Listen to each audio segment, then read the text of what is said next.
And welcome everybody. It is the Red Leaf Retrocast, yes, Retro Gaming Edition. I'm your host JD, joined by Joey and Colin. How you guys doing? Hello. Doing all right. Doing all right? You gonna punch that hurricane back where it belongs, Joey? I hit Corpus, like most of them do.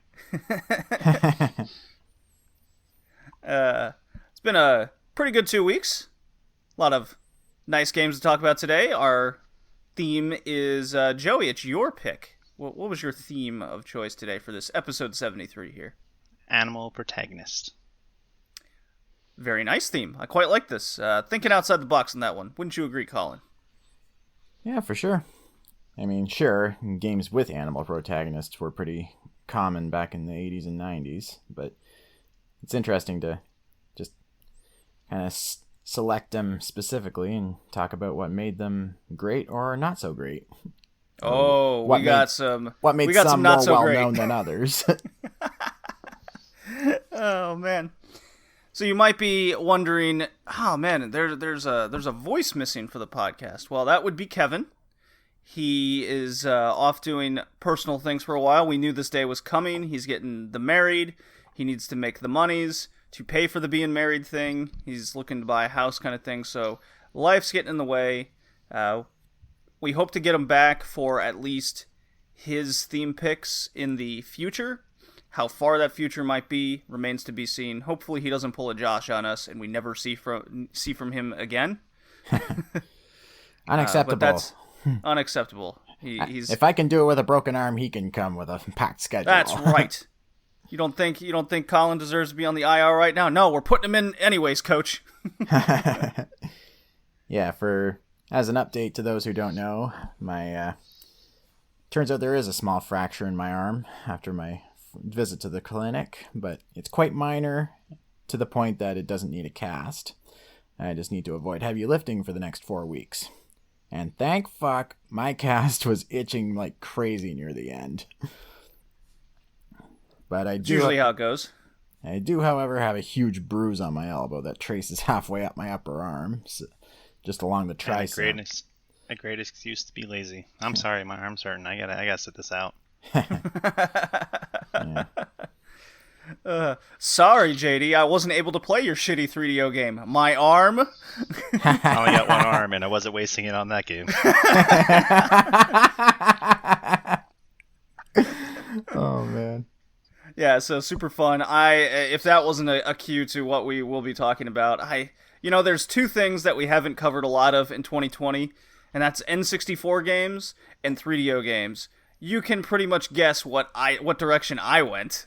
The wrong way. You see, Joey, direction. You say it's the wrong way. I say it's the perfect way for perfect content for this retro gaming podcast. No? Is this a total disagreement? You don't think we're just going to torch this game? You sound like a Pontiac Aztec owner. Has to justify their purchase every step of the way. I'll agree with you when you pick a 3DO game that doesn't absolutely suck.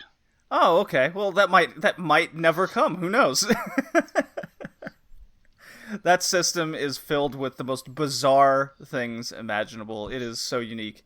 So, You can thank this podcast for that discovery.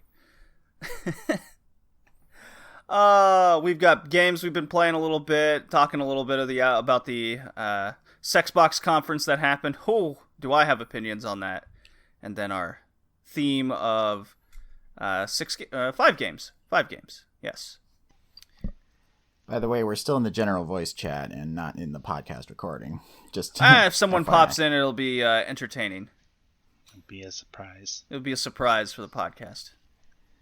Just saying in case we need backup audio, but I'm not sure how it works. So you're the expert there. I am the expert. I am the audio engineer for this. If you don't think it goes on my resume these days, you are incorrect.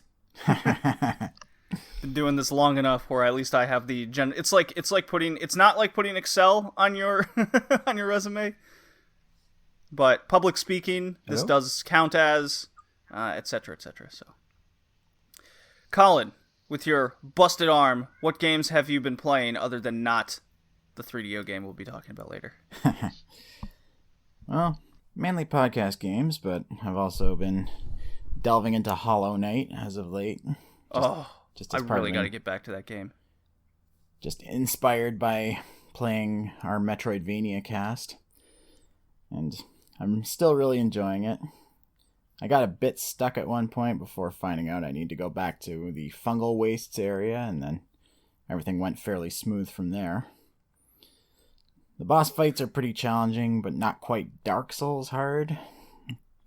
Although, one that I ran into recently, the Fluke Marm, I think it's called. I could not beat that for the life of me. I need like a double jump and a weapon upgrade just to stand a chance. So I have to go to another area and root through there for like a double jump or something. Yeah, and the sequel's coming out pretty soon, so I'm pretty excited for that. I definitely need to just grab Hollow Knight back and finish that sucker, because I got like more than halfway through with it, and then let's see, that came out in the summer. I think Mario Maker 2 came out, and that's what took me away from it. Makes sense. Pretty sure that's what happened. A number of other games during that time. Yeah. I also resumed playing Gravity Rush 2. Oh, excellent series. Yeah. I barely remember much of what happened in the game up to that point, but with a little bit of practice, I got the rust out. I mean, it got a little confusing because one of the games we played for the cast has the opposite camera controls to what Gravity Rush does.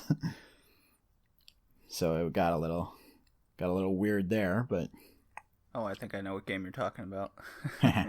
we'll get to that. Yeah.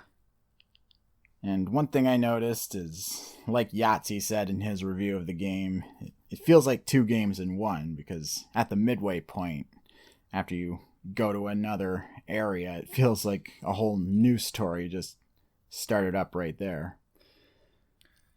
I remember they released free DLC for a second character in the game. Have you played that before? Not yet, but I have it on my system. I do as well. I'll be playing it after I'll be playing it after I finish the main campaign. But alrighty.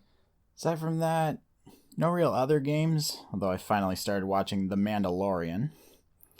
Oh, you fell into it. I sure did. And I really like it. I mean, it's very good. It feels more Even like, if you're not a Star Wars fan, it's good. Yeah. It feels more like true Star Wars than the sequel trilogy. Huh, okay. I've heard good things. And it doesn't even check it out if you can. Doesn't even have any lightsabers in it, at least thus far. It's basically a sci-fi western. It can't be considered Star Wars if there's no lightsabers, right? Well, there's no Jedi and there's no like Sith Lords in it. Oh. So there's no saber users, but there is something interesting at the end. Okay. All right. I'll believe you guys this one time. You wouldn't lie to me, Joey, would you? I mean, I'm not a big Star Wars fan, but I really like this, and I can't wait for season 2. Okay. All right. Yeah, I'm on episode 5, and it's really cool. So I'm looking forward to watching more. Joey, what have you been up to? I've been playing some FIFA. I've been playing some Satisfactory, and I just started playing Path of Exile yesterday. Oh, well, tell us about Path of Exile. It's a lot of fun. It's just really overwhelming for getting back into it. Like, the skill tree is just massive. Like, it's ridiculous. It's one of those games that it doesn't really matter what class you pick. All it does is change where you start on the tree, but you can go anywhere on the tree as long as you have enough points. So you could start with like a ranger, but still go very elemental casty like. So, and everyone gets the same stones to put into their weapons, so you can have the same abilities for whatever class you want to build up. So it lets you really build out whatever you want, and it leads to a lot of interesting builds. But it's still a lot. There's so much in the game that I don't know about, so I'm still learning. Trying to remember if this is the exact game I'm thinking of. Bear with me for a second here. It's it started out as like a Diablo 2 clone, but now it kind of like reigns supreme in that genre. And I don't know if Diablo 4 if that ever comes out. Okay. It's going to be close to it. Okay. Now it's coming back to me. Gotcha. So it's that platform. They call leagues instead of seasons, and that changes up the game completely. So each time you start over, there's a new mechanic for 2 or 3 months, and then I don't know. It's a lot of fun. It does have a shop with microtransactions, but they're all like cosmetic, so they don't affect the game. Well, the game's free to play, correct? Yes, it's free to play. Yeah. Okay. So that kind of that gets some leeway with a lot of people. Yeah, I mean, you can't pay to win. You can just pay to look cool. Yeah, they're not pulling no stupid Battlefront 2 shit when that game came out. But yeah, I'm having fun so far, so I'm gonna keep playing it. Alrighty. Well, let's see, non-retro gaming games. I've been playing Paper Mario, Origami King. That came out. Cool. Doesn't have RPG mechanics, therefore people think it's the worst Paper Mario ever of all time. Not worth playing. I say get your head out of your ass. Paper Mario series hasn't been like that for quite some time. I say that they maintained the spirit of those RPG mechanics with just things to level up your character that naturally happen in the game. And the battle system is quite interesting. It's all set up like a puzzle. It's on a turnstile, and you turn enemies along this turnstile to line them up so then you can attack. So it's got a very unique and interesting battle system. Sometimes it's more challenging than others. I love the boss fights in the game, and the adventure is just fun. It's a fun little story. It's very much in the spirit of Paper Mario. I've been posting like Paper Mario out of context pictures on Twitter. And sometimes it's totally in context. So like last night, I came across this dude in a garden, and the caption is, "Don't tell anyone else about this place, okay? I'm growing organic kale, and it's like a magnet for hipsters." Yeah, so it's really fun. I do recommend it if you've been dying for a good Paper Mario series in a while. I'll go way more in depth for the Modern Gaming Cast. And if you could guess, yes, Ghost of Tsushima came out, breaking great sales records for the PS4. It's, according to ScreenRant.com, it's the fastest selling original IP debut on the PS4. So it's got over 2.4 million copies sold. Not unlike Last of Us Part 2's 4 million, but nonetheless, we'll see what happens like a month from now, and we can kind of tail back and run this back for just kind of a sales perspective over the best games of the PS4. It's very interesting. Ghost of Tsushima is excellent. We're all playing it in the Discord. Jay from the Modern Gamecast has already completely beaten the game. He loved it. So we'll have a rave review over being a badass samurai and trying to goddamn Mongolians breaking down our shitty wall all the time. Yeah. When are they going to when are they going to bring in the sweet and sour pork Trojan horse? Oh my god, I was kind of hoping I'm going to find a sweet and sour pork like a temporary boost for my character. That would be hilarious. In the game. Be really funny. Yeah, someone put the box art, and they just put Mr. Wong from South Park's face over the character from Ghost of Tsushima, and then just slap the Mongolians in the background of it all. Oh no. Yeah. So instead of Ghost of Tsushima, it just says goddamn Mongolians. It's really funny. Oh man, that sounds hilarious. Oh yeah, Tori from the Anime Cast, he's been playing it. We gushed about that game for like an hour before we even recorded the last anime podcast, which it was over Appleseed, so you can go check that episode out right now. And as for not those two games I've been playing, so good month for modern games in July, which is quite surprising going into it. I finally made some progress in Final Fantasy VI. Hooray. It's a very slow go, if you can't tell. With all the other shit I do. Yeah, for sure. So last we left off, I was trying to gather my party back together, and I'm just like totally lost, and it just takes forever. I finally got Terra away from those stupid orphans. She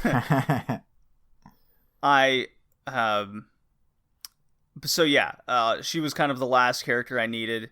And of course, the way this works is, I finally got them all together. Let's go do some go do some things. I'm trying to find out where to go. I'm really trying to stay away from like totally relying on a walkthrough, because I want to see just if I was playing this game back then, how would it have kind of gone from here. And so I'm wandering around, and I found these like 2 towers, and you have to. I was like, how do I get into this tower? I couldn't figure it out. Well, you have to land your airship on the tower, and then when you get into it, you're not actually in the tower yet.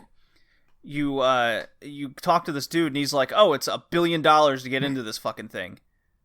I'm like, I don't have that kind of scratch. Are you fucking kidding me? And then it says, and you can only use magic, so come back really strong. I was like, this is the one Kevin was talking about, where it's totally optional in the game.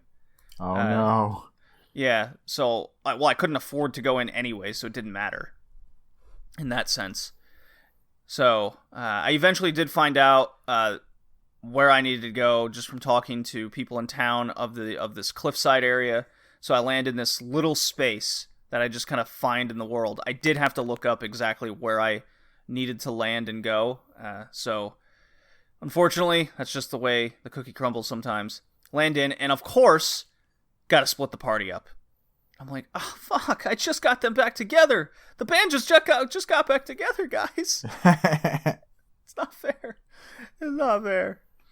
So, that's when I stopped. So, major progress coming, hopefully, in Final Fantasy VI. The party's now officially split up in this, like, big cliffside area. So, I have no idea what's to come. I don't know how the rest of the story unfolds. And the good thing about playing a game this old, and it's not like being remade or anything, no spoilers out there, so. That's the good thing. Xbox had a conference, Joey. Yes. Okay. You have an Xbox. I have an Xbox, yes. Xbox One.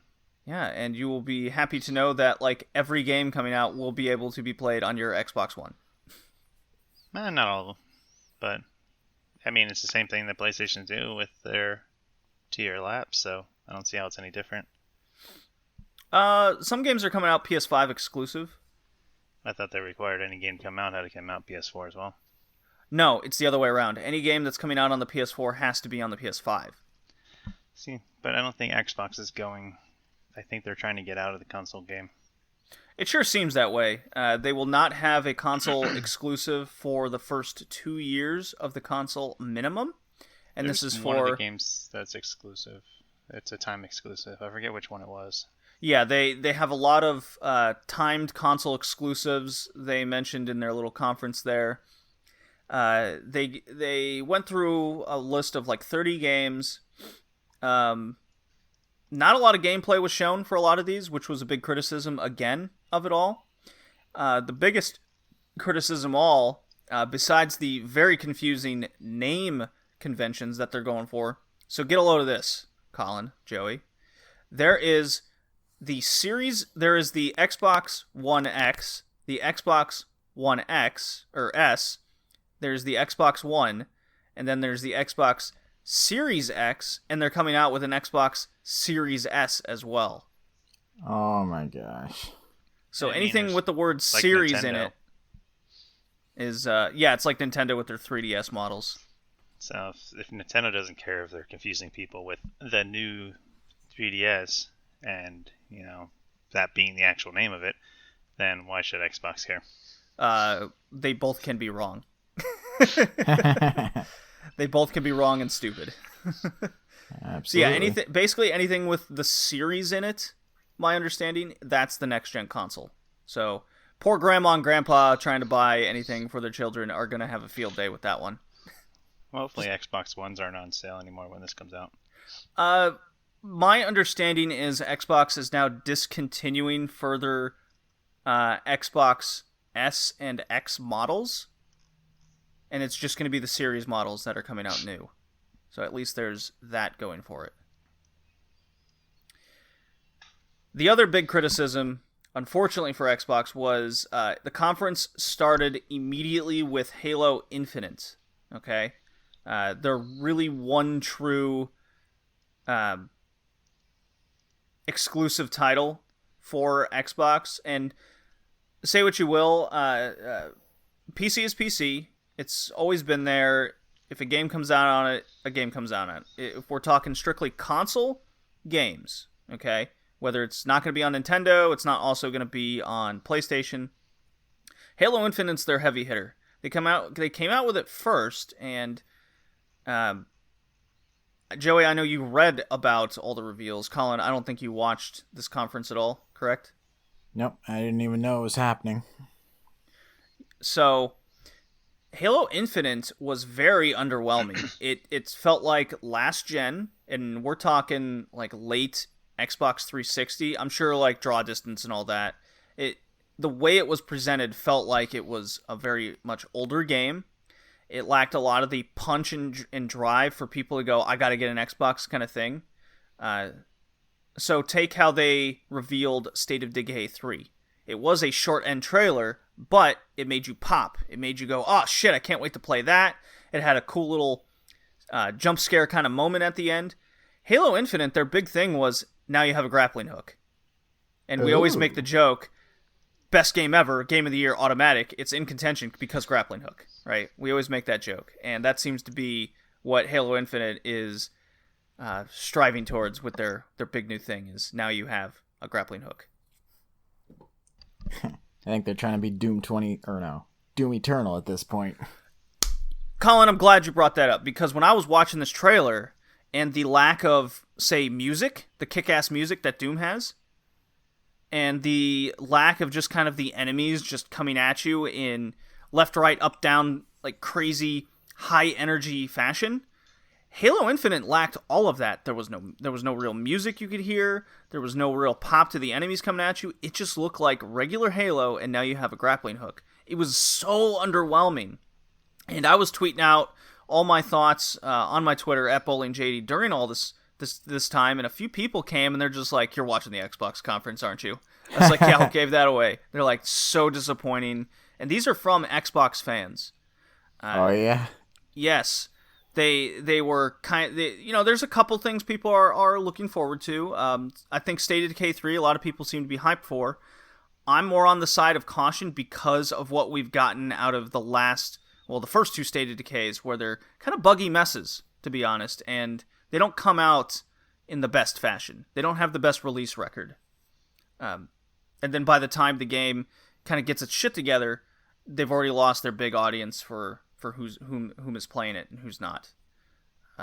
Joey, what are some of these things you're kind of looking positive wise coming out of this conference? Avowed looks really good. The Obsidian new game. Avowed did look extremely interesting. It kind of reminded me of a Skyrim type game. But what was weird was there was gameplay showing, and then they just went, snap, let's talk about this other thing right quick. It seems like the games that they were showing in the conference, they weren't getting people hyped for the next gen, as they were more getting hyped for the people buying what's going to come out in the next 4 months. I kind of understand where they're coming from, but if this is a conference for your next gen thing, you would think you would want to get people hyped over a cool game like Avowed that's going to be on your next gen console. I also think Everwild looks really good. I don't know what type of game it is, but the artwork looks amazing. Yes, that's the one by Rare. Yeah. We'll definitely see. I mean, Rare's track record the last 20 years isn't the greatest, so we'll see. I know, that's what I said to my friend. I was watching it with Jared, and I told him, I'm like, I don't trust Rare, but this game looks amazing, so I might give him a shot.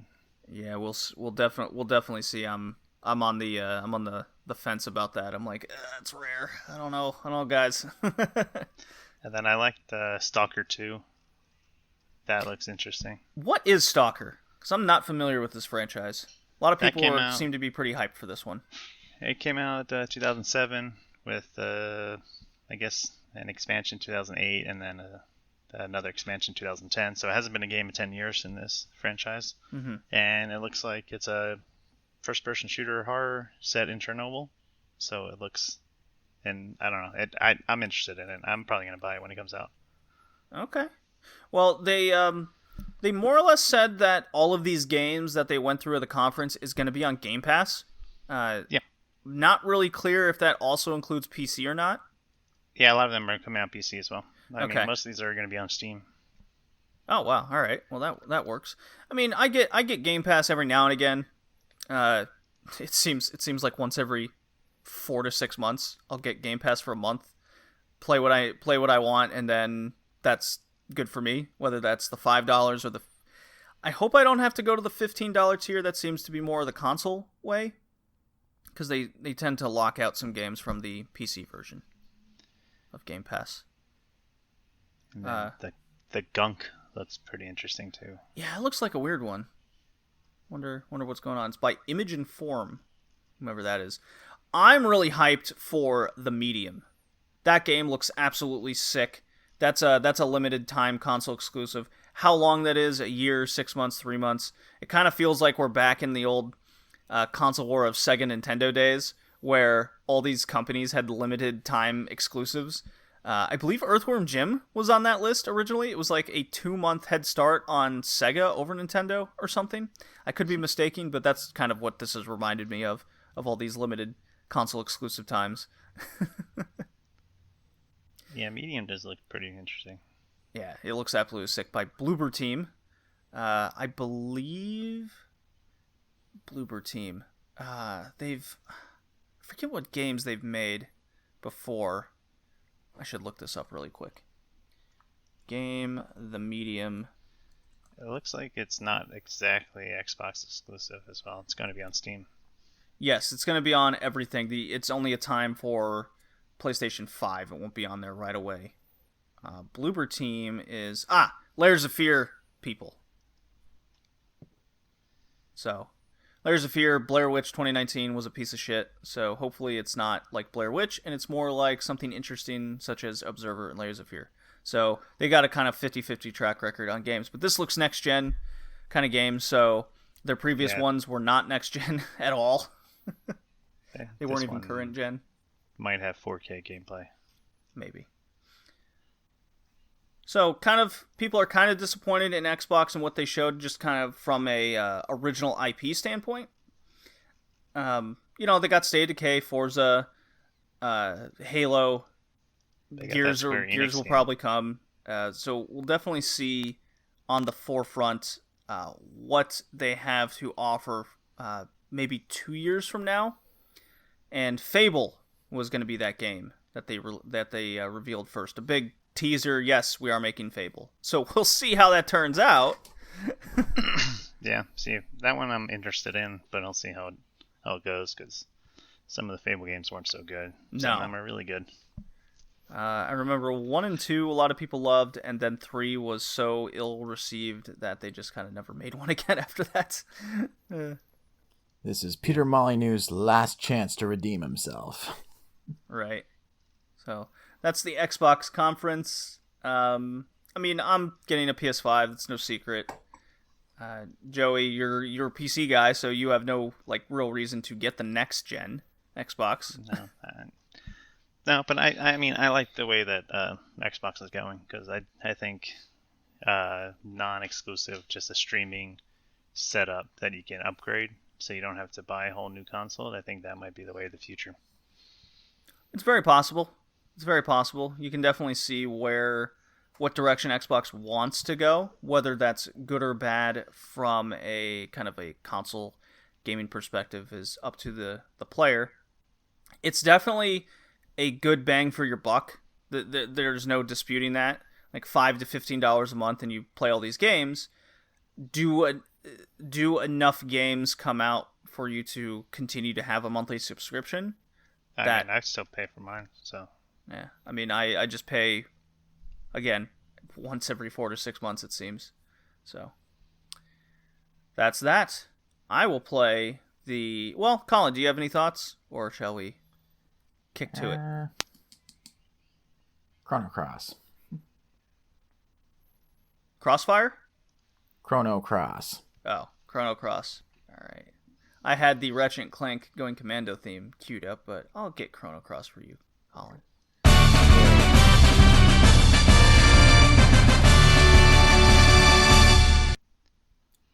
Look at that, right at the 30-minute mark. I'm so proud of us today, guys. I think it's fitting because one of these games contains time travel. Ah. Yeah, they do, actually. That's right. Okay. Joey, our theme, why you picked it, and then let's get into the games.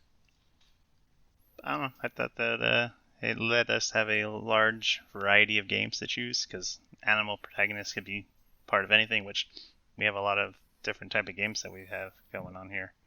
So, and also I just really wanted to pick Ecco the Dolphin, which is our first game. This fucking game. I heard things about it. I wanted to play it. It's on the thing I bought on Steam, so I'm like, why not? Yeah, I played Ecco the Dolphin through the Sonic Genesis collection. Works for me. I've been curious about this game for a long time. I think we all have. It's just it's one of those Genesis titles where you always hear about it. You're like, man, Ecco the Dolphin. Who makes a fucking game out of a dolphin, right? And then you hear the rumors, the whispers of, I think there's aliens in it, guys. And you're like, oh, come on, that would be stupid. Hey, you can't say it's not a unique game. There's 5 in this series. 5 games. What? Oh, man. Yes. Is there a Dreamcast game? I don't know, but Ecco the Dolphin came out in 1992. Ecco the Tides of Time, 1994. Ecco Junior, 1995. I think I have all 3 of those in my collection, so we might be playing a couple of these. Oh God, no. Ecco Junior and the Great Ocean Treasure Hunt, 1995, and then Ecco the Dolphin Defender of the Future in 2000. It was released on the Dreamcast. Oh, man. Oh, man. Oh, boy. Fun fact. Ecco the Dolphin. All right. Fun fact, the first game was made by Ed Annunziata, the same guy who made Chakan the Forever Man. So when I was researching Ecco the Dolphin and how did this game come into existence, it actually has a pretty cool, interesting backstory because of the developer, Ed Annunziata. So he wanted to make this game so fucking bad that when his contract was up and he was going to go to EA, Sega was like, what is it going to take for us to keep you on Team Sega? And he's like, I want to make Ecco the Dolphin, baby. And they're like, damn it. And then the game went on to sell like 2 million copies. And he's like, see, I told you, bitches. And they're like, all right, make 4 more, I guess. Oh, man. Ooh. Apparently, it was republished on the Nintendo's Virtual Console in 2006. Yeah, well, that doesn't exist anymore, so it does us no good. But yeah, here's a quote. Here's a quote from Mr. Ed over here. I was paranoid about the game, about game rentals and kids beating it over the weekend, so I made it hard. What a dick. Wow. So that kind of goes with what Kevin always says all the time, where it's like games weren't meant to be beaten. And there is something to be said about games being much harder after the level 3 and 4 stages, just so you wouldn't be able to beat it in just a single sitting. It took forever, and fuck, this game was so difficult. Yeah. Like, from the start. Yeah, I'm not ashamed to say I save stated the shit out of it. Would have lost so much more time if I hadn't. So, Joey, you said it came out in 92. Yeah. I guess it was developed by Novo Trade International and published by Sega. Yeah, Novo Trade, they've made games such as, let's see, Contra Legacy of War, so the bad Contra game. Unsurprising, more Ecco the Dolphin. They made a South Park game. They did, yes, on the PlayStation. They made, let's see here, Wacky Races. Wacky Races on the PlayStation. Hmm. Some Power Rangers games. King's Quest V on the NES. Oh. Remember this for the future. All right, so not the greatest track record, but they've made quite a few games. Yeah. I don't think everything was bad about this game. I really liked the music. I thought it was interesting. You're right. The music was absolutely outstanding. It was very relaxing. I think it was stage 3 where it was just this relaxing kind of underwater tone to it all, and the music just matched up with it quite well. I guess according to Wikipedia, they were listening to Pink Floyd to get some inspiration, so that shines through. I mean, there's also at the level "Welcome to the Machine," which is a Pink Floyd song. So there's a lot of. They were probably on psychedelics when they created this game. Well, clearly not enough psychedelics, because one game we're going to talk about later really one-upped that game. Yeah, for sure. They were responsible with their psychedelics. Oh, okay. We'll only eat one shroom. We won't eat the entire pod. I mean, I just hate the jellyfish. If you don't hit it the right way, they just hurt you so many times. Well, yeah, you got to avoid the tentacles, Joey. Duh.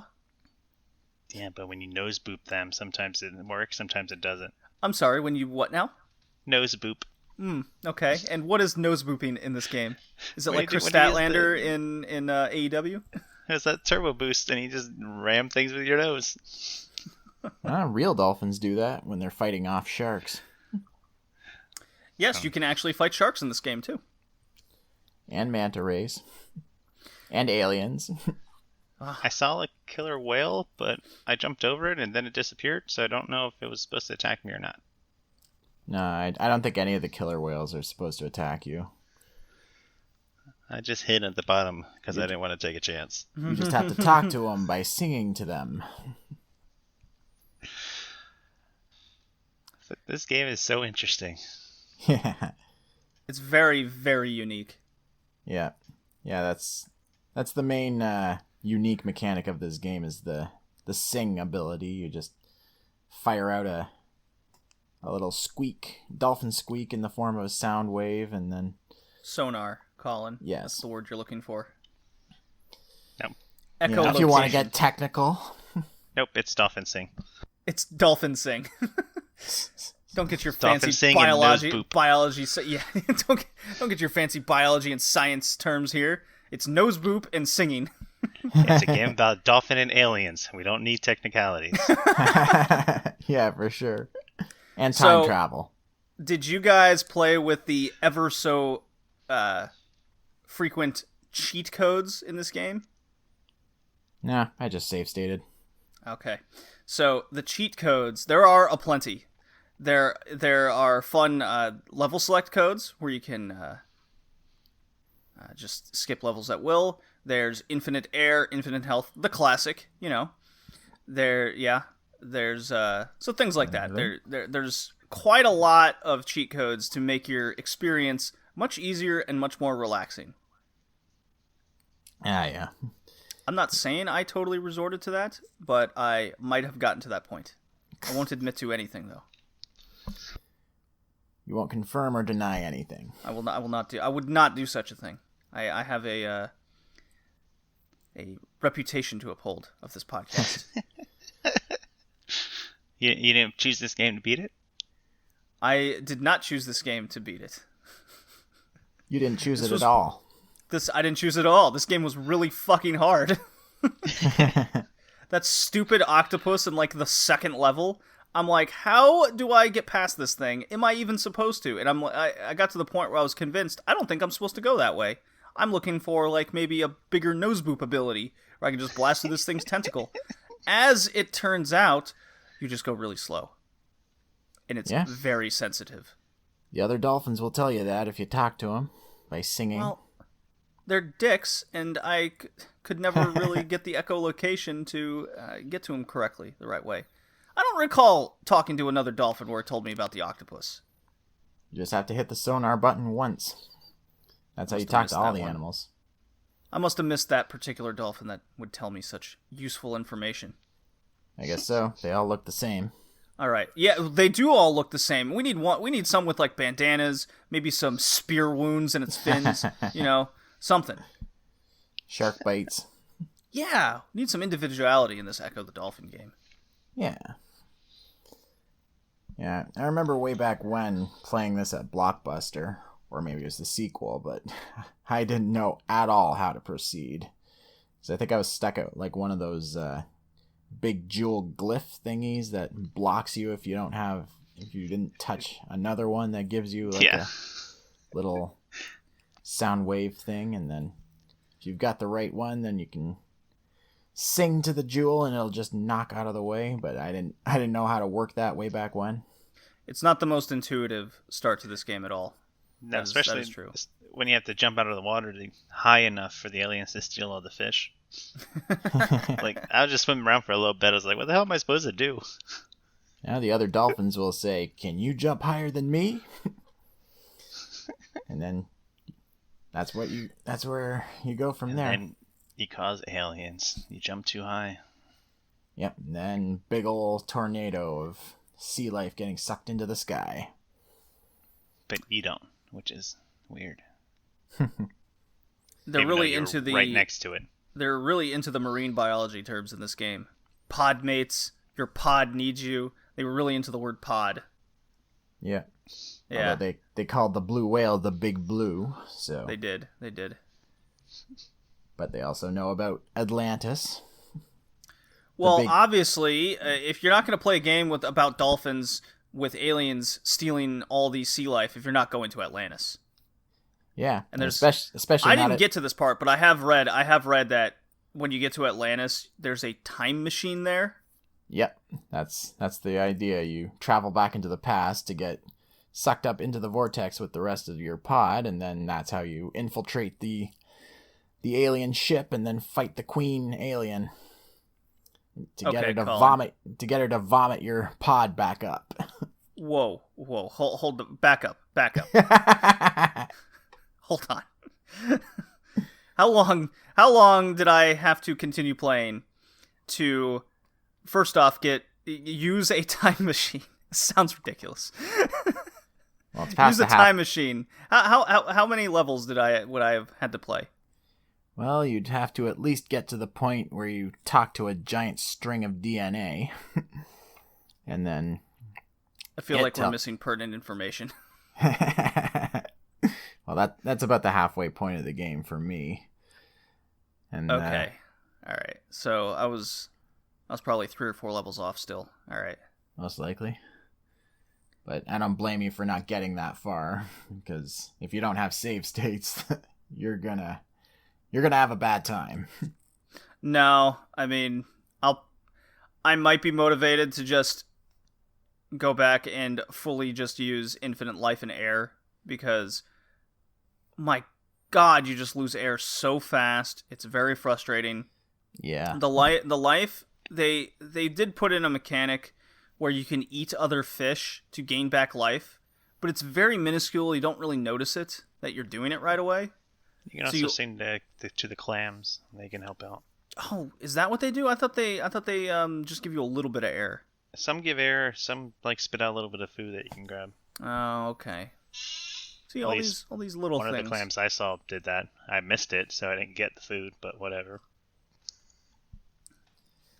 How far did you get, Joey? Did you talk to the DNA? No, I didn't get that far. You didn't get that far? See, I tend to talk to my DNA in other ways.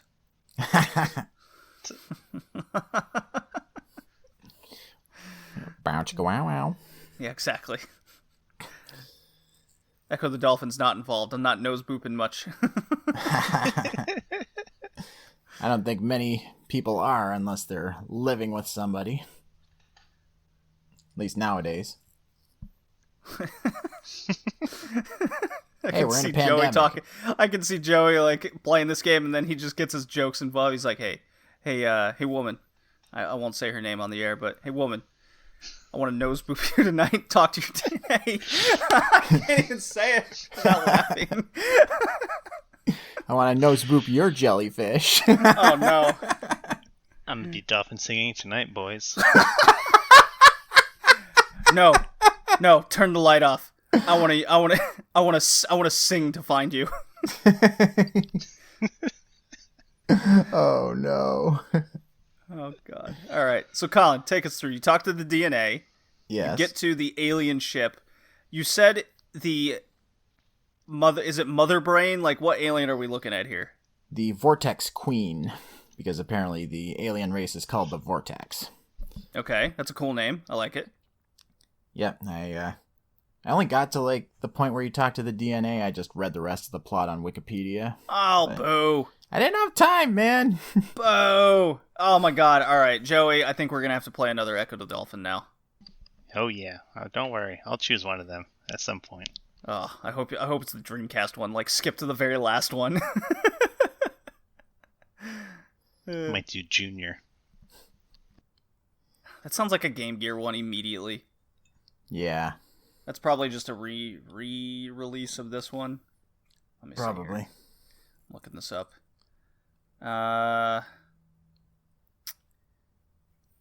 Geared towards younger players, lacks high difficulty of the first two games. And no, it's a Genesis game, so it's just an easier Ecco the Dolphin. Well, then that's not fun. I'll choose the hard ones. Okay. Yeah. Alright. So it does that. So none of us got to see the Alien Queen. I'm gonna play just to see the alien, because I can at least put in the cheat codes and get to that point. So I'm gonna make a memo here where I can talk about it for the next cast. Yeah, I years ago watched a YouTube video showing the final boss. Do you want to know what it looks like? No, I'm gonna keep it a surprise for myself. Okay. Good luck. I don't want. You got me with Vortex Queen and talking to your DNA. I must play more. So the controls themselves, I feel like this is a big component of the game. Is there's this huge velocity boost that you can do with Echo, and it just makes the Dolphin go so out of control that it really prevents you from spamming this button, because then you will just run into enemies that take your health away, and it gets pretty brutal.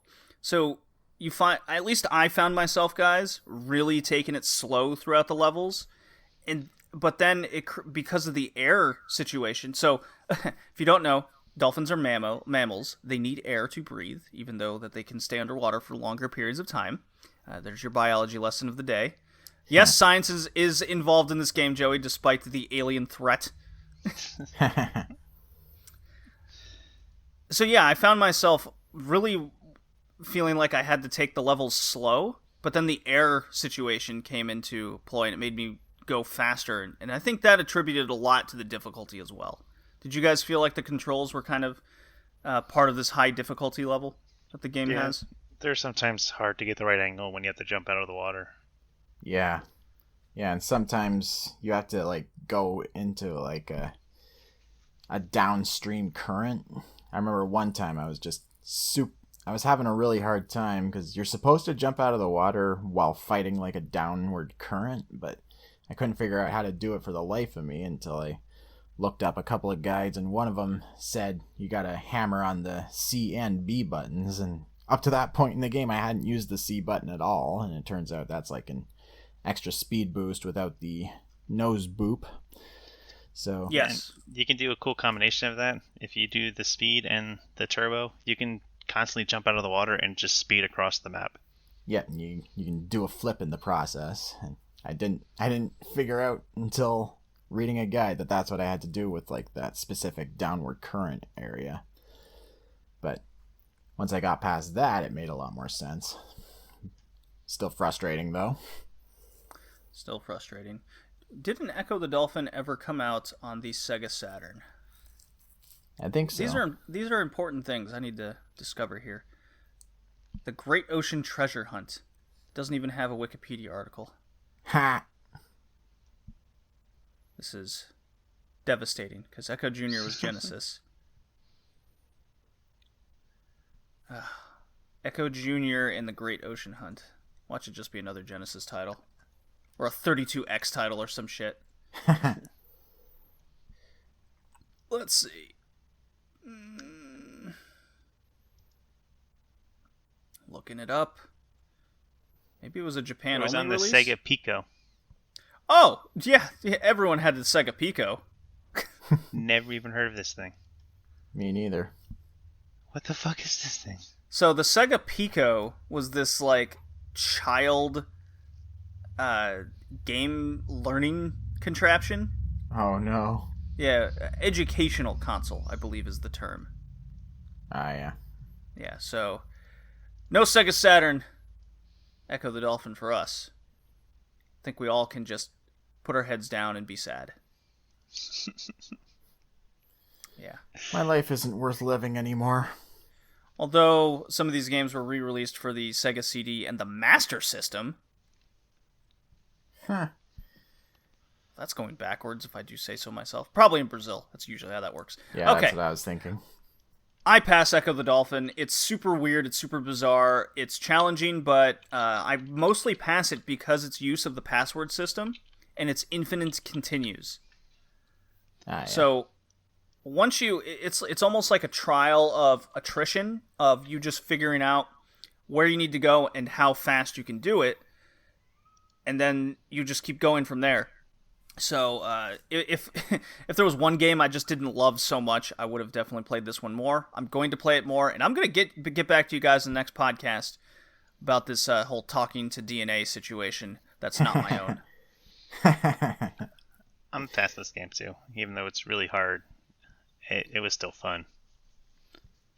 Yeah, I pass it too. I liked that there was a sonar ability.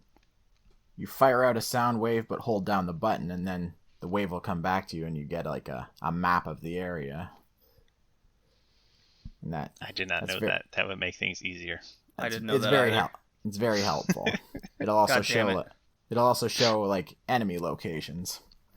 Oh my god, Joey, we need to keep playing this game, and we need to run this back at the beginning of the next podcast. Okay, I'll try to play it again for the next one. All right, deal. Awesome. Cool. Game number 2. Slide 2. Band of Thieves. For the PlayStation. I guess PlayStation 2, 3, and Vita. Came out in 2004. Yeah, PlayStation 2, it was re-released in a collection on the PS3 and Vita. And developed by Sucker Punch and published by Sony. Damn right, Sucker Punch, Ghost of Tsushima people. Love these guys. Hell yeah. Infamous guys. Damn right. Yeah. I wonder why I like this game a lot. I really like the design. Like, I liked the noir type voiceover explaining things. Mm-hmm. This game was just a lot of fun. And this is the first Sly Cooper game I've ever played, so I think I'm going to go back and play more of them. No kidding. We covered the first one on the podcast, I feel, not too long ago. It was like episode 36, so I'd say it was pretty long ago. January 2019, so a year and a half ago. We covered that. Yeah, our New Before Millennium my time. Platformers episode. Yep. I believe I picked it, along with Prince of Persia. Yeah. Yeah, the first Sly Cooper is super fun. Just immediate thoughts was, this game does everything the first game does, and better, in my opinion. Ah, yeah. Yeah, I feel like there was some things I preferred in the first game, like how linear it was, but with the second game, it's more sandboxy, but that makes it feel more like an actual heist, along the lines of Ocean's 11 or something. Yes, I feel the same way. And utilizing, so this one, you can also play now as Bentley and Murray, the turtle and hippo, and each. But yeah, the way you describe it, it makes each section seem like a heist because of that this pseudo open world it puts the game in, because you have your hideout, you switch between the characters, kind of setting up how you're going to infiltrate or steal something. It's really cool. It makes you traversing the little sandbox areas different each time because of the limitations that the characters have. Like, you're not going to get Murray jumping on light posts and jumping roof to roof like Sly. And then Bentley is super nothing, so he has to use his gadgets for everything to get by enemies. It's really cool. I really loved how they incorporated the extra characters and made everything feel so unique. Yeah. Yeah, it really changes up the gameplay, adds a lot of variety to everything going on. I mean, it makes the levels a bit longer, but that's not necessarily a bad thing. You just got a whole bunch of new stuff to do. At one point, you'll probably be brawling a whole bunch of enemies as Murray, or carrying heavy objects, or as Bentley, you'll be hacking into various computers, which I think inspired some of the bits in Nier Automata with 9S. Mm-hmm. But yeah, the main gameplay is mainly geared for Sly, because he's got like the most different moves and traversal techniques of everybody, and he's the one you'll be using the most. Well, he's the main character, as you should, right? Of course. And he'll be the one finding most of the bottles with the vault code clues. Never really found myself using a lot of the techniques that you find in the vaults, but it's still fun to just go around collecting the bottles. Well, the bottles, so for those that are probably more familiar with Assassin's Creed at this point, it's like the feathers or notes around the various open world stages. The way that Sly 2 has these bottles around every area is nothing's really hidden. It's just kind of like you're going around the area and then you go, oh, look, a bottle. And then you just kind of just sidetrack yourself for a couple seconds, get it, and then you just move on. And then before you know it, you have like 20 out of the 35 or something. You go, oh, I've almost got them all. Okay, well, that's cool. I guess couldn't hurt to just kind of maybe find the rest. I don't know.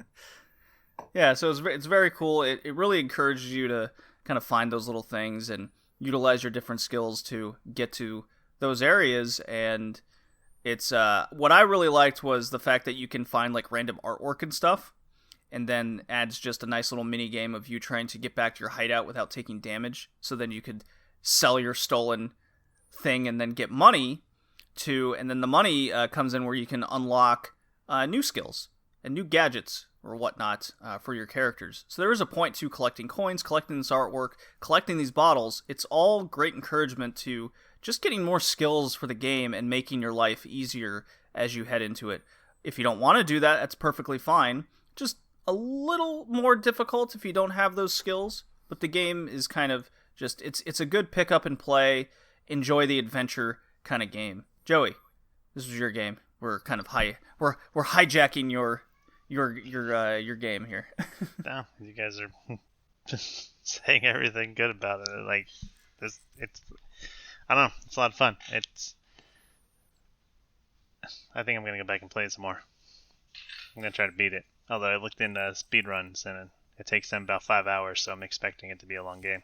Yeah, the game clocks in around 15 hours. And I forgot to say how long Ecco the Dolphin was. That's usually something people like hearing from us. So as I go into how long to beat, Ecco the Dolphin runs in about 5.5 hours. I think that's liars. They're liars. I played that game for like 4 hours and I wasn't even close. So they're lying. Not true. Well, you didn't know about the map thing, so... Yeah, that might contribute to it. But yeah, the first Sly Cooper was 7 hours because of the just absolute crazy element of like all the heist setup, the open world and everything. This game's about 15, 16 hours long. So it's definitely a time commitment, but it's worth every moment of it. Ecco the Dolphin, price-wise, goes for about $10, so it's not expensive at all. I think I might have to grab myself a copy for my Genesis. Cool. But for now, I have it on my Sega Genesis collection. And then Sly 2, I believe that's also pretty damn cheap. Yeah. Yeah, I've actually played and beaten this one before. $12. Yeah. I haven't played Sly 3 yet. Oh, My God. I mean, if we're going to continue with just going through the Sly series, I think Yeah. Sly 3 might have to wait. Or, Sly 3 might have to wait, but Yeah. another year and a half. Yeah, perfect space of time. Don't want to talk about them all at once. Correct. So, but Sly 3 also got really good reviews. It's much more story based. They went kind of really in depth with it all, but it still has a lot of the same. If I remember correctly, it has a lot of the same mechanics as 2. We might be able to do Sly 3 at the end of the year. Yeah, Sly Maybe 3 years is the says it came out in September 26, 2005, so... Oh, there you go. It will qualify. Mm-hmm. There you go. Interesting. I'll try to pick a theme so we can play it. Might have to do that. Might have to roll around. I'm definitely want to play more Sly 2. Because I got like 5-6 hours into this game. I'm like, I don't feel like I'm getting close to the end, because I remember the first one being much shorter, like that 8-hour experience. And I look it up, 15 hours. Fuck, I'm not even close. I got other games I got to play for this podcast. You got to let me know when you get to the Canada stages, because they have a few Canadian stereotypes in there, like the tougher guards with the lights they're moose wearing peaked caps, and they have Canadian accents complete with A at the end of every sentence. Oh my God, you're right. I remember this. Unfortunately, not a single Tim Hortons, Igloo, or hockey stick. I'm disappointed, Sucker Punch. My only criticism about this game is the camera. Inverted controls. Yeah, that was a bit But outside of that, I think this game is really good. Yeah, the inverted controls took getting used to, especially considering that every platformer we tend to play these days aren't. And one minor complaint I have is that the game tends to repeat its villains a bit too much. Like, for one instance, you're in India, you're trying to steal from a big tiger crime boss, and then in the next level, same guy. And then after that, it's a big spider woman in Prague in this horror-based spooky area, and then the next area, same deal, except it's bigger. Same boss. And then we haven't talked about the premise of the game at all. So we beat the giant mechanical bird enemy that murdered Sly's parents. Yeah, in the first game. In the first game. In the second one, all of his mechanical parts have been scattered, and the Claw Gang, aka the, I guess, evil enemies of the Clockwork, they're all using the bird's mechanical parts for their crime syndicate schemes. So, for example, the chameleon dude at the start, he's using the wing feathers for his counterfeit operation, which is quite funny. So, but most of them are along those lines of just trying to steal those Clockwork parts back, and you can kind of assume how it all ends. And then just rolling back right quick, Ecco the Dolphin, review-wise, wasn't reviewed like really at all at the time, because it was just so weird and under the radar, and then sneakily sold very well. So all I'm seeing is like Next Generation on the PC gave it kind of 3 out of 5 stars. Megatech, never heard of this publication, gave it 94%. And then Sly 2 wise, review score wise, EGM 8.83 out of 10, Game Informer 8.75. And those were kind of the low end scores. Like Metacritic has it sitting at 88 out of 100. So very good reviews for Sly 2. And for sure. We definitely agree with that. Easy pass for Sly 2, yeah, I'd say. Definitely easy pass. Yep, easy pass. Yeah, I gotta put my reviews, I'm getting my tier things ready now. All right, I'll do Kevin's pick, then I'll do mine, and we'll finish out with you, Colin. So Kevin's pick was Awesome Possum Kicks Dr. Machino's Butt on the Sega Genesis. Hooray. You will pollute no more. Oh, boy. Yeah, this is you want to talk about a Sonic clone? That's what I think. My notes not say even slow that. Sonic. It's a slow Sonic game. That's it. Developed and published by Tengen, the knockoff company. How appropriate.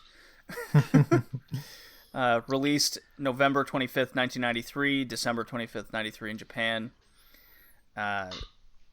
Plot is pretty simple. Dr. Machino sends his robots to pollute Earth.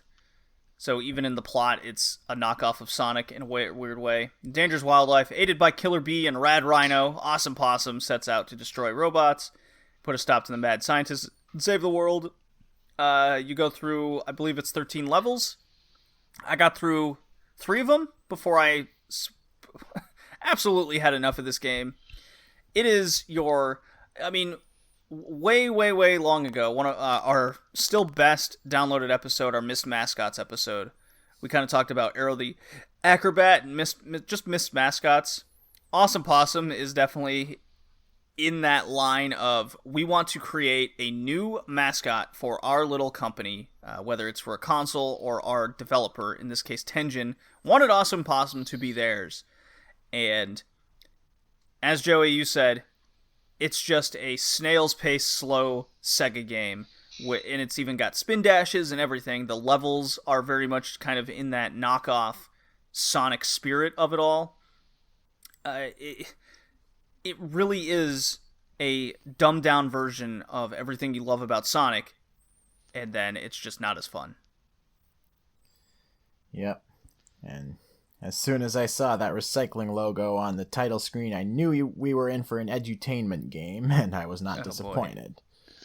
Because that's the whole deal. Between levels, you answer trivia questions about environmental stuff, and the whole premise is basically, it sounds like a rejected script for a Captain Planet movie. I mean, did Ted Turner commission this game or something? Might be onto something with that one. Yeah. I do like that there was an option to see how much talking you wanted to go down. But of course, me being naive, I said at the chatterbox or whatever the highest level was. And how'd that work out for you, Joey? You will pollute no more. I'm so cool. Yeah, I'm so awesome. I wish I should have gotten a voice clip of that. Ridiculous. Yeah, voice talents of Walter Fields, Laurie Amat, and Doug Lawrence. Rocko's Modern Life and SpongeBob fame. Those wondering. Well, at least this game didn't kill their careers. Not completely, no. It definitely got them on the wrong track. For sure. It's interesting that Filbert does the voice of this one, because I thought the turtle from Sly 2 sounded like Filbert. You're not wrong. You're not wrong at all. I really don't have much to say over Awesome Possum because it's such a Sonic clone done poorly. That kind of self-explains the entire game in itself. Yeah, I mean, the controls are slippery as hell. Yeah, horrible. And God help you if you get the speed up power up. The slightest touch left or right on the D-pad sends you just flying in that direction. Yeah, that's how I beat the second level. I did that, hit a couple of jumps, and all I know, I'm like 2/3 of the way done with the level. Yep. And the game I don't really... the game's extremely generous with extra lives. So. Yeah, and there's just so much trash that you pick up. Like, you just keep getting more and more lives, but you don't really need to pick up the trash. So I don't really see the point in the game. You just move, but I don't know the purpose. Yeah. I stopped playing like partway into level 2 of the water world, which is like level 5, I think. It's just too boring and lame to keep going. Yeah. So this game goes for almost $20 today on the Genesis. What? And it's about a 4-hour experience, and if you even last the 4 hours, I'll be very disappointed in you sticking with it that long. Yeah. So apparently the game comes with a 12-page comic in the manual. Oh, So no. a little. I wonder what that's like. I should have looked that up, but I didn't know about that prior. I just looked it up earlier this morning. So that's very interesting. Apparently the animations went through some development hell, from what I understand, and that would explain a lot, at least from why everything looks pretty janky most of the time, and why the hit detection always seems like slightly off, just enough to aggravate the shit out of you, because you're still going so slow, and you're like, I missed that. That didn't hit me, and like you said, Colin, the controls are slippery, so it's like, you'll end up hitting something always. Yep. Yeah, I felt like I was rolling the dice every time I was jumping on one of the guys sawing the logs or the tree branches. Like, sometimes I did damage to them, sometimes they did damage to me. Yeah. This game's horrible. It's just not fun to play. It holds a 42.5% on game rankings, for what that's worth. EGM gave it 6.2 out of 10. Even Sega themselves, the Sega 16 one, I've been trying to get my hands on that magazine, but just not really available. Hey, Electronic Games gave it a 93. Yeah, well, they're stupid. Yeah, I'm looking at the quote from Electronic Games right now. There are very few games that can produce this level of head-banging thrills. If by that he means you're gonna hit your head against the wall in frustration and being pissed off at this game, then yes, 93% is very apt. Yeah, really. There's a 93% chance out of 100 you will bang your head against the wall. After hearing Awesome Possum declare how cool he is after the 10 millionth time. Hey, Yeah. It seems like it did pretty decent in Italy, because the Italian magazine gave it an 89. Game power. Yeah, well, the Italians need to learn some things sometimes. And Yeah, Electronic I hate Games this game. gave it an award. It's got best voice. Oh, no. Yeah, I just don't. I have seen some positivity behind the game. Like, it had, like, oh, it's very underrated. It had a lot of potential, but they messed it up. It's still. Look, when we did our Miss Mascots episode, we're like, yeah, Arrow the Acrobat, it's not the worst game in the world. It had a lot of potential, but guess what? We're playing with the product, and the product didn't meet what it should have. This is a case where it definitely didn't meet what it should have. It was copying another game completely. There's nothing really original about this. And it's not fun. So, Nope. I fail the shit out of Awesome Possum. Yeah, easy fail. Easy fail. Yeah, failed as well. Oh. I don't know if I'm ready for this one. Oh. Oh my god. Maybe we should save it for last. You want to save it for last? Yes, I want to save this one for last. Okay, Colin. Give ourselves some positivity before we brace ourselves for the dumpster fire. Okay, Colin, come on. You right. You do it then. All right, my pick is Star Fox on the Super Nintendo. Developed by Nintendo EAD, that is Entertainment Analysis and Development Division, and Argonaut Software, and published by Nintendo. Released on the Super Nintendo in Japan on February 21st, 1993, in North America on March 26, 1993, and in the EU on June 3rd, 1993. And it's basically, if you've seen our Flight Combat episode on episode 35, we talked about Star Fox 64, and the premise is basically the same. This big monkey-headed dude named Andros wants to destroy the galaxy, and Star Fox and his team go out to stop him. Pretty simple. Back it up. You say monkey dude. I'm sorry, I never saw some monkey dude.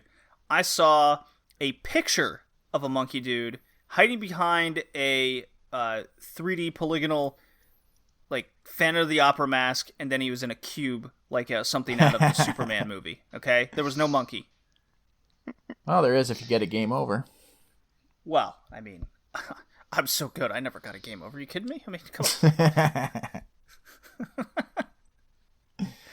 Yeah, it's kind of cool to go back and revisit this game after playing Star Fox 64. I mean, there's so many mechanics and designs that survived into the sequel, like the robot designs and the ability to save allies from enemy ships. Basically, you start to realize Star Fox 64 is this game, but new and improved in every way. So it's just kind of fun to go back and visit where everything came from. And it was kind of fun. I found at least 2 music tracks in this game that I would frequently hear in Newgrounds animations, particularly Super Mario Bros. Z. Are you talking about the Corneria, the very first level music? Yep, and the opening cutscene music. Yep. Yep, very commonly used. And then I think the music for the Andros Armada was used in multiple Smash Bros. Games, just updated for a newer generation. Can't remember. I like how you kind of threw it back to our N64, Star Fox 64 review when we covered that on the Air Combat or whatever, Flight Simulation episode. The weird thing about Star Fox is it was so popular and so successful that they never make a sequel for these games. It's always a remake or reimagining, remaster, or however you want to put it. Like Star Fox 64 is exactly this game. It's like the exact same thing. Yeah, and then new and improved. Yes, and then Star Fox Zero, which I still think it's not the worst game in the world on the Wii U. It used the gamepad. It's just another kind of update of technology of the same game. Yeah, there was supposed to be Star Fox 2, but then it got didn't it get like canceled? I'm trying to. Yeah, it was just unreleased. I believe it was like basically completed. They just didn't release it, which is quite weird. It was released on the Nintendo Switch online service, which I just saw. Really? Because I was trying to beat Star Fox last night on my Nintendo Switch with the using the whole nice little save state mechanic for level. So there's 3 paths you can take: the middle path, the upper path, and the lower path, level 1, 2, 3, respectively, and they get much harder with each one.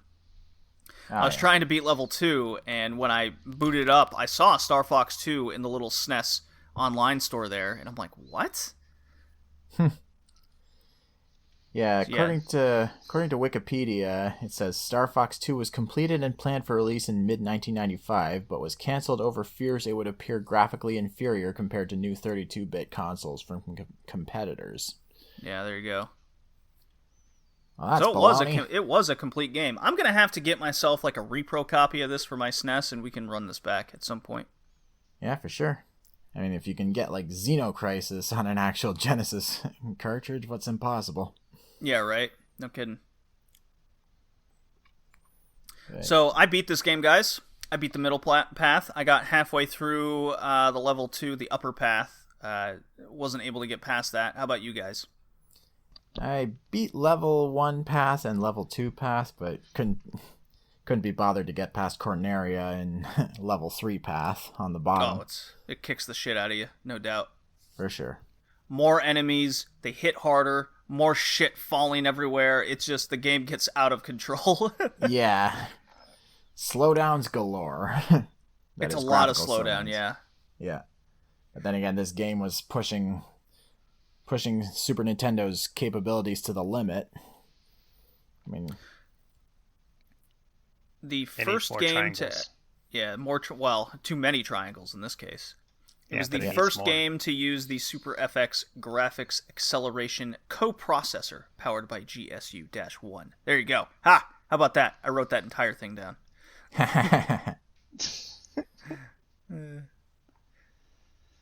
Right. So. And not much more I can say about this one that I haven't already said about Star Fox 64. Okay, well then I will go through. Well, Joey, how about you? I thought it was just okay. Just okay? Well, why did you think it was just okay? Because it was just triangles. Triangles It was- fucking.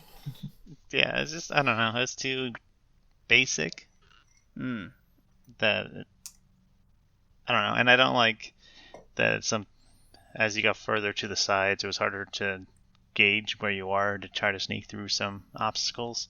So, I don't know. It just felt too bland. I would say if you had a choice, play the 64 version. Don't even touch this one. Nice little retrospective there on that. So I actually really enjoyed the Star Fox game. I kind of wish Level 2 didn't kick the shit out of me the way it did. I know what you mean, though, about not being able to really gauge like where you are. There's an option where you can actually switch to first-person view in the cockpit.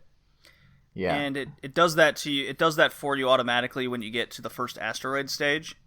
And I really liked playing the game like that. I really wish it opened up more opportunities within the game, especially in kind of the last two boss battles. I wish that was in first-person view because I had such a hard time being able to tell where and how I was shooting where I needed to be, right? So I was really having a tough time maneuvering the ship because I'm busy dip dive and dodging all these shit coming at me from all these enemies, and I'm just like hoping that I'm hitting where I need to be when I'm not in the first person view. So that would be something to improve, and I hope they did it in Star Fox 2.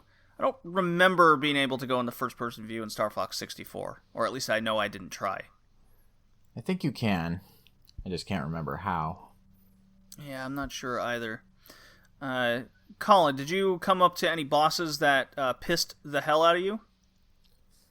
There was one in level 2 on the Venom stage right before Andros. That was a real pain in the ass because it'll go like right ahead of you and then let a couple of enemies out at you, and that's when its weak point is exposed, but then that door will shut immediately and then it'll break, so it's like right on top of you, and you have to like go into sideways mode and hit the brakes just to avoid getting hit.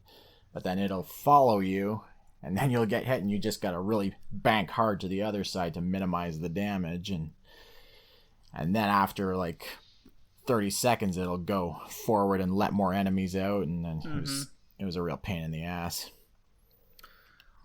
I was noticing that when I was playing. So the middle path is your basic kind of beginner's mode, and you do technically beat the game because the credits roll and everything. You beat Andros, the main enemy, which is kind of cool. Where this is what makes Star Fox interesting is they had the difficulties,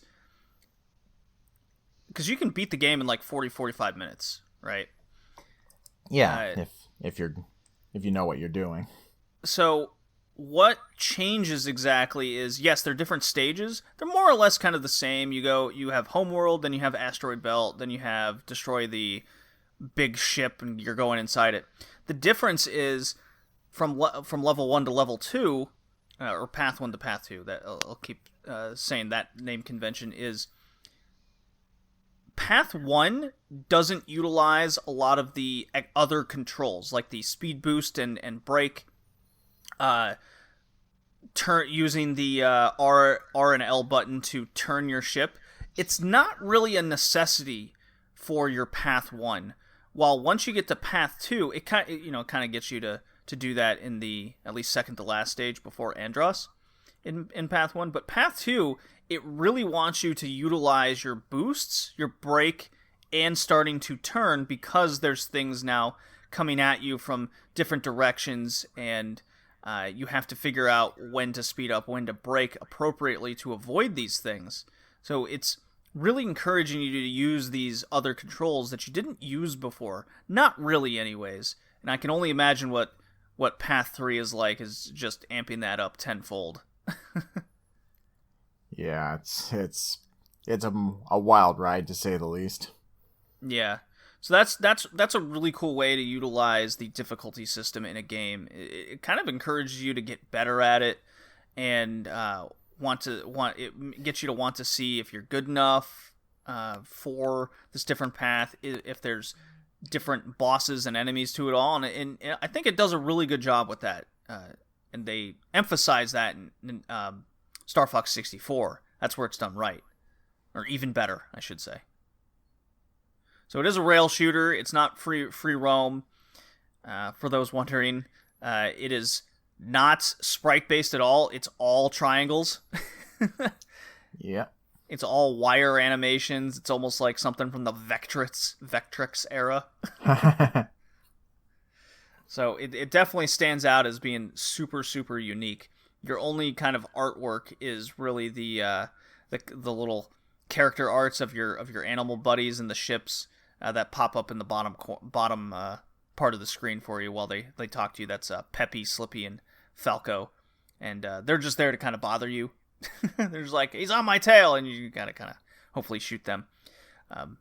I did notice on level 2 that they definitely play, or Path 2, they play a much more vital role in you going through the game, because they start actually shooting the enemies the more they stick around, and they're kind of going through, they're going in your path of fire a lot more as opposed to Path 1.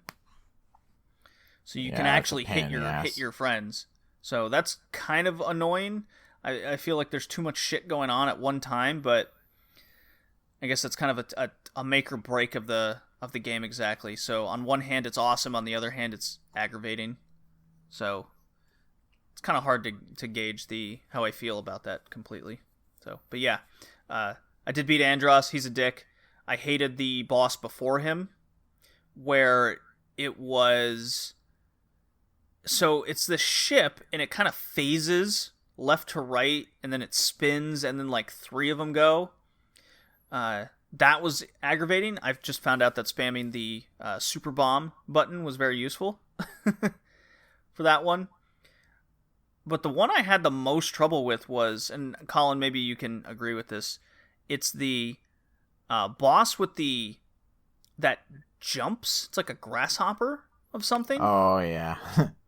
And you fire its cockpit at the top of its... So it's got like bouncy legs, and you fire the cockpit, but it's very hard to gauge if you're hitting it correctly. There's no real... You get a slight little animation of him kind of kicking his legs out a little bit, and that's your really only indication you're hitting him. It's just hard to actually hit him because he's bouncing around, and there's these big phase missiles coming at you at the same time. Kind of like what you said with the boss at the end of your Path 2 there.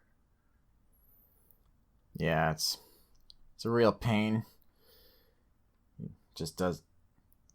It's next to impossible to hit him, and... Although, they're fairly easy to avoid, at least in Corneria. Joey. I might be thinking of something different. Joey, how far did you get in Star Fox? How long did you play? Did you do the first path? Did you do Path 2? What'd you do? Well, I got the Japanese version, so I'm guessing the first path. I don't know. The middle? I did the top. Okay, so that's Path 2. Okay, I did Path 2 then. So I played just the first level. Oh, God. And that probably kicked the hell out of you. Yeah, it probably because I didn't know anything they were saying. So it probably made things a little harder. Just a little bit. They're not actually saying really anything that'll help you in the game. They're not like, they don't teach you anything. It's just, go out there and shoot the shit. That's what they do. And are the characters just making noise and the text shows up in the English version as well? Or do they actually have voice acting? No, it's just noise and text shows up. Blah, blah, blah, blah, blah, blah, blah. Yeah, it's the same thing. Okay. Alrighty. I was just making sure. Because it's like, what the hell's going on with these? Yeah. But that's probably why I had a difficult time. Alright, makes sense. So I'll pass Star Fox. I enjoyed my experience with it. I'm very curious about Star Fox 2. Now that I saw it on the online store there. Might have to grab myself a repro copy while I'm at it. Did you guys pass it? Yep, I pass it. Yeah, I'll give it a soft pass. All right. I would just say, though, go with the Star Fox 64 if you want to play. And those wondering, GamePro gave it a perfect score review, 5 out of 5. EGM gave it a 35 out of 40, so good reviews there. Like I said, the game it's only about like 45 minutes, really. And then the game goes for a nice little solid $13, $14. I'd say it's worth that price, no problem. Especially with its replay value. For sure. Yeah. So, make my little tier note here, because I'll be ready. Bet your ass, guys, I will be ready for that one. Okay. So, my game. Oh, the day has come. It's going to be a little out of order. It's going to be a little out of order in the description, but that's okay. It'll keep everyone on their toes listening. Cyberdillo. The best animal protagonist on this podcast. Awesome Possum. Child's play compared to Cyberdillo. Sly Cooper. Psh, throw him in jail. Nothing on Cyberdillo. Cyberdillo's here to save the day, save the environment, save your video game lifestyle. So, Cyberdillo is a first-person shooter on the, you guessed it, 3DO.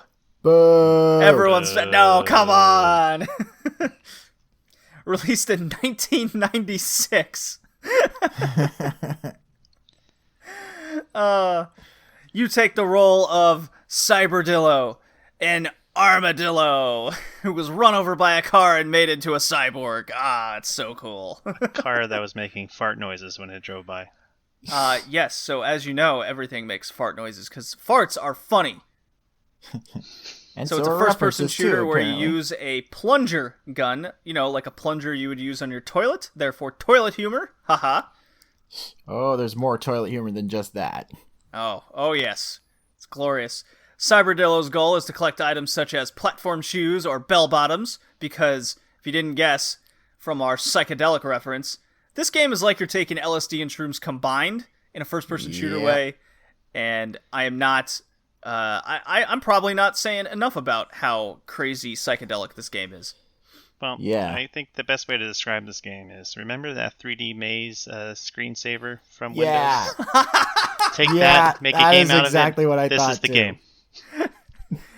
With fart noises and a plunger. Yes. Yeah. So there's a lot of spike balls to avoid. That's kind of one of your few enemies in the game. You can come across hairspray and bipedal hot dogs. Those are also enemies. There's eyeballs. There's aliens. There's everything. How could you not like this game? It's got it all. You have power-ups for your plunger and other items, such as a bone flute. Okay. And there's laxative and masturbation references in this game as well. Yeah. Yeah, if you take laxative, you need to make it to the toilet so you don't embarrass yourself. Well, obviously. Yeah, you die of embarrassment if you don't get there in time. Or dysentery, however way you want to talk about it. Or no, what's the one where if you you like shit yourself so... Wait, that is dysentery, right? You shit yourself to death because you dehydrate yourself so much? Maybe? Is this I think dysentery? Dysentery. I only know dysentery from the Oregon Trail. Yeah, I think that's true. Contaminated food and water. Yes, diarrhea. And then you... So I was more or less right. Pretty much. Yeah. More or less. Severe diarrhea death. If you want an idea of just how weird this game is, just look at the image of the main menu. It's like, what the fuck am I even looking at? A dude holding what looks like a vacuum hose, except at the end there's a woman's head eating what looks to be the scattered remains of our main character, Armadillo.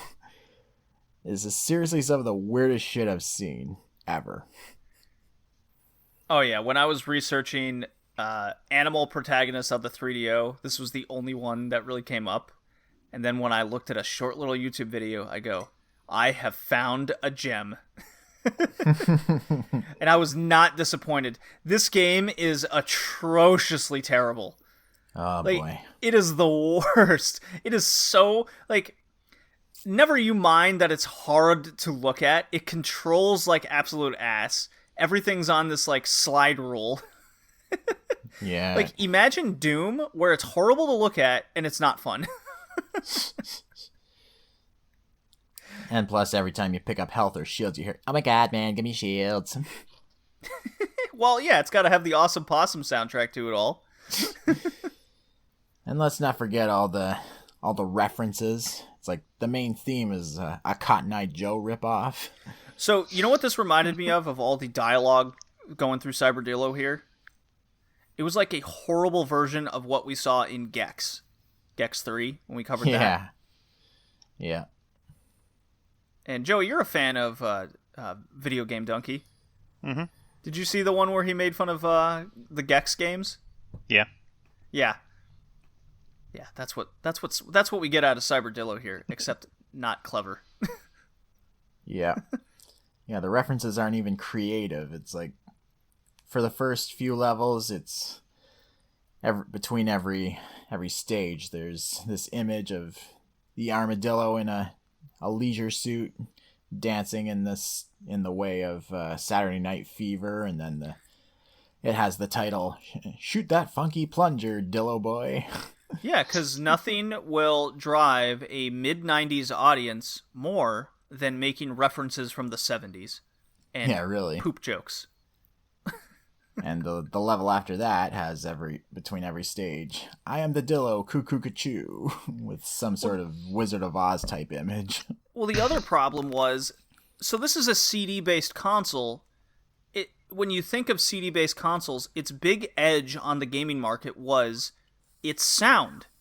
Like, you were able to have the idea is excellent soundtracks, and you can add good voice acting to it all. This game did neither of those things. If anything, they became worse because they were so digitized about it all. It was all, I couldn't really understand even what the voices were saying more often than not. Ah, yeah, makes sense. Yeah. Yeah. But once the weirdness of everything wears off, the game is just boring. You see the same enemies and environments everywhere, and the music is the same the whole time. Very repetitive. I mean, Absolutely. I guess it's kind of funny that the spray can enemies have 69 written on their labels. Of course they are, because that means sex. It's the 6 number. I don't know if you want... Yeah, it's the sex number. Come on. We would not have known that without our episode 69 episode. Nice. Okay? Nice. This was not nice. No, sir. Although looking back, we could have covered this one on that one as well. Maybe, I don't know. Yeah. Needs more naked ladies. It needs more naked ladies. Yeah. It needs more triangles. Not, you know what? This did lack triangles. It didn't lack colors. Oh, it did not lack colors. Definitely not.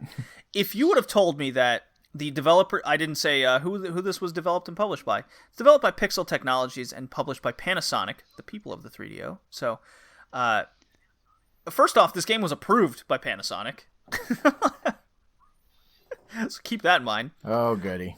I want to know how many people in Pixel Technologies actually developed this game, and was it like a group of 3 dudes all hopped up on LSD, and they were in their 30s, so they grew up in the 70s being like, okay, guys, got a great idea, as they all pop their LSD. Or they put it on, or they put the eyedropper on their tongue. And they're like, okay. Hey, Jim, you grew up in Texas. He's like, yeah. You ever seen an armadillo? He's like, yeah. I've seen dead ones. Okay, grab one of those. We're going to make a game out of that. But we're going to use, and then they look around. Guy goes to the bathroom, comes back, comes out with the plunger. We're going to make it have this. And they're like, great idea. And the other guy's like playing Doom, and he goes, let's make it like this game. But they didn't know how to do that. And then they pumped this piece of shit out. I think I just nailed how this game was made. Yeah, it makes the most sense out of any other possible ideas. So, man, when I go back and look at our tier list, and you can look at our full tier list for everything we've covered on the podcast in 2020 at redleafretrocast.blogspot.com. I'm wondering if this might be in the running for worst game of the year. I don't know. I mean, there's at least some entertainment value in the weirdness of this game, but for how long, Colin? How long did you finally go, I don't want to play this anymore? I just watched a YouTube video. But... Oh, you didn't play it at all, Joey? Did you emulate the shit out of this? No, I'm not touching 3DO games. Oh, you suck. I did not spend money on this. I at least had some pride. Even as a 3DO owner, I was like, this game does not deserve any sort of money anywhere. Oh, no. But I did emulate this. I lasted 45 minutes. That's way too damn long. I lasted the exact amount of time I played about Star Fox. But I loved Star Fox. I really liked that game. I did not like this one so much. I wonder why. The novelty lasted 30 minutes. And then it only took another 15 for me to go, I'm done. Yeah, GamePro, these fools, gave this game 3 out of 5. Oh, boy. Yeah. They called it redundant and lacking Doom's suspense. That's an understatement. Yeah. There were some other things they said in the review, but just not really worth going into. Yeah. Your tolerance would depend on the liking of disco, according to the reviewer. I wouldn't say it even goes that far. So, yeah. Easy fail. If you want to see how weird this game is, do what Colin did and look up a YouTube video. It's exactly that. And worse, because if you play it, you will hate it more. I bet. Yeah, I think this might be the worst game we played. Looking at the 6 games we have in F, I think this game's worse than all those. This game goes for about $16. I couldn't tell you how long the game actually is, because on How Long to Beat, it doesn't have a listing, so nobody's ever beaten this game, as far as I can tell. Is it a game that you can beat, or is it something that just keeps, repeating? Joey, I couldn't tell you. I could not tell you. I don't think anyone could tell you. No one's played this game that long to find out. And no one will ever know. Easy fail. Yep, easy fail. Yeah, the easiest fail. So, our 5 games we have done for the Animal Protagonist episode were Ecco the Dolphin on the Sega Genesis, Sly 2, Band of Thieves on the PlayStation 2, Awesome Possum Kicks Dr. Machino's Butt, also on the Genesis, Cyberdillo on the 3DO, and Starfax on the Super Nintendo. Guys, we've got quite the choices here. What are we going with for our best and worst games of the podcast? And give me your tier rankings. Joey, you go first since it's your pick. Okay, so let's go best game, Sly 2. No surprise there. Worst game, Cyberdillo, which I want to call... Really? I want to call it Cyberdildo because it's fucking you, so it gets an F. It gets a hard fucking F. Oh, boy. Star Fox, I'm going to give that a C. Awesome Possum... what am I going to give you? That's a tough one, isn't it? Cyberdillo really puts into perspective what an F is. Yeah, it does. So I'm going to give D to Awesome Possum. At least it's kind of playable. Hello? A little bit. Anyone hear me? Shit. We can hear you, Colin. Sly 2, I'm going to give an A. And Echo, I'm going to give a B. Did you say a B? Yes, a B. Colin, we can hear you. He dropped. Oh. Maybe he couldn't hear us. So you gave Awesome Possum a D, as in dog shit? Yes, it is dog shit, but at least you can kind of play it. So, Joey, surprisingly enough, I agree with everything you said. The only difference is I gave Star Fox a B tier over your C. Yeah. Okay, I can see that. I just not. You know what? So. The more I play Ecco the Dolphin, we might have to roll this back. Ecco the Dolphin might get an A tier the more I play, but as of right now, his computer slowed down for Colin. Okay, I'm back. Hey, there he is. I don't know what happened there. Is your audio okay, buddy? Yep, I'm recording my Audacity on my other computer. Okay. I'll re-tier Echo next podcast too. I'll give it more time with then more knowledge, but yeah, I mean, I could see it potentially as an A, but I'm just gonna give it a B right now. Yeah, I am the same way. As of now, Ecco the Dolphin is at a B tier. Since we're playing it more, it has the potential to get up to that A, guys. Colin, what are your tiers? Your favorite and least favorite? Again, tough choices. Well, obviously my favorite is Sly 2. Oh, 3 for 3 there. And my worst, I'm actually going to go against the grain and say Awesome Possum. Whoa. I mean, whoa. like what a controversial pick here. Like I said, there's some entertainment value in just how weird Cyberdillo is, but Awesome Possum was just boring as shit. There's absolutely no reason to go back to it whatsoever. But at least it's a game. You're not walking around shooting plungers. But it's so unmemorable. It's like eating chalk. I'm pretty sure I'd remember eating chalk. There's a reason why you describe things as having a chalky taste. Well, I'm very much of like Yahtzee's mindset. He finds like the blandest games to be the worst ones. Because of how boring they are, there's just no reason to even really talk about them or remember them whatsoever. I could see that. That's just my mindset. Give me your As tiers, for my buddy. tiers, I'm going to give Echo a B, Sly 2 a high A, Awesome Possum F. Oh, he went with it, Joey. He did. He did it. Cyberdillo F. Oh, you don't say. Come on, really? And Star Fox low A. Oh, okay. So that gives Star Fox a B overall. Cyberdillo gets a outstanding F. Awesome Possum survives with a D. Sly 2 easy A, and Echo a B. Possible raise withstanding. Guys, this was a fun, simple episode. I enjoyed definitely talking about the games we played for the podcast today.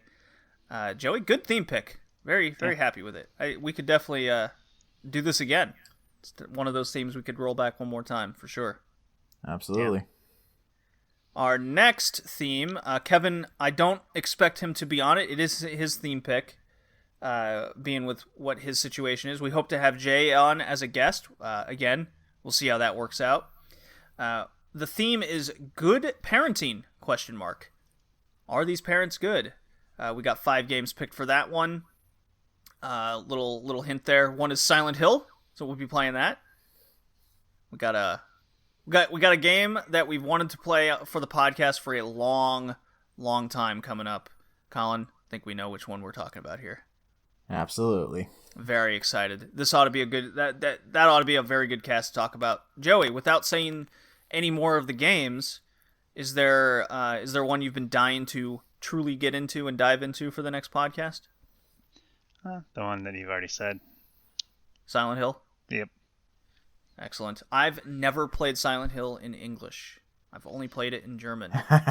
And I can tell you, I'm already going to hate your choice. No, come on. It's a good 3DO game. It's going to start in the F tier. That's an oxymoron. Maybe it can come out of F. Maybe. Yeah. This was episode 73, Animal Protagonist, Joey's theme pick. See you next time, everybody. Bye. Bye now.